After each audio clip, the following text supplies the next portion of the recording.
marar badan xuduudda keliya ee adiga ku haysaa waa xuduudda maskaxdaada ka jirta dabarrada kugu xidhan kugu aad ku jeedaysan tahay ee kuu diidan inaad u dhaqaaqdo dhinaca riyadaada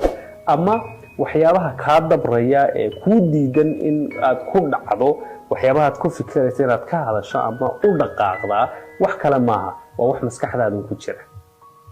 waxana waa samaysmaan waqti badan bay qaadataa inuu aaminsanaani maskaxdaada ku samaysanto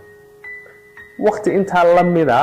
ama ka badan waxa qaadatay in aaminsanaantaasi ay burto oo tulidkeega ah oo san oo wanaagsan oo togan ay soo gasho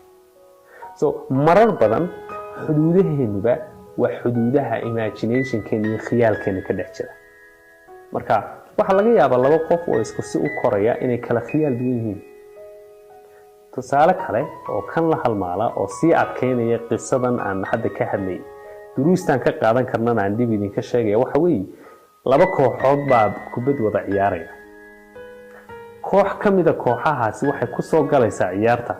waa haddaad naga badisaan car naga badiyo kaas maanta bal carwa kaasi waa haddaad naga badisaan waxay ku soo galaan ciyaarta maskax difaac wax iska dhicin difaac ma aragtay laygama badinayo waa defense perspective oo manhaj ama qaab fikir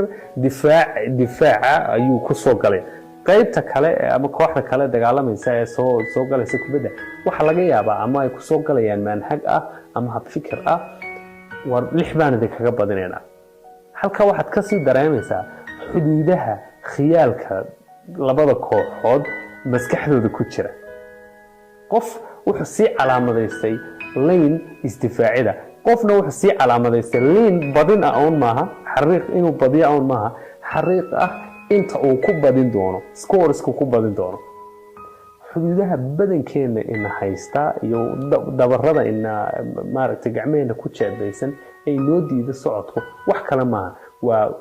xuduudo maskaxdeena ka dhex jira burintooduna waqti bay u baahan tahay waqti bay u baahan tahay xunbaa muhiima inaan barano maankeena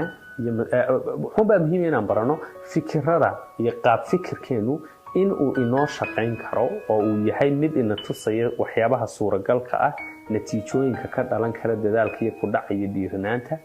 iyo in fikiradeenu ay yihiin kuwo ina xadidaya inoo diidaya inaan aragno suurtagal iyo mustaqbalsan marka aan dareenkaa ku baraarugno ayay iman kartaa in dareenkaa aynu burino oo aynu la dagaalano oo aynu ka shaqayno dareenkaa lid ku ah haddii aynaan ku baraarugsanayn in qaabkaan u fikiraynaa uu ina xadidayo ama uu inoo furayo adduunyo wada suuragala haddii aynaan baraarugaas lahayn ma bilaabi karno isbeddelka barnaamijka maskaxdeena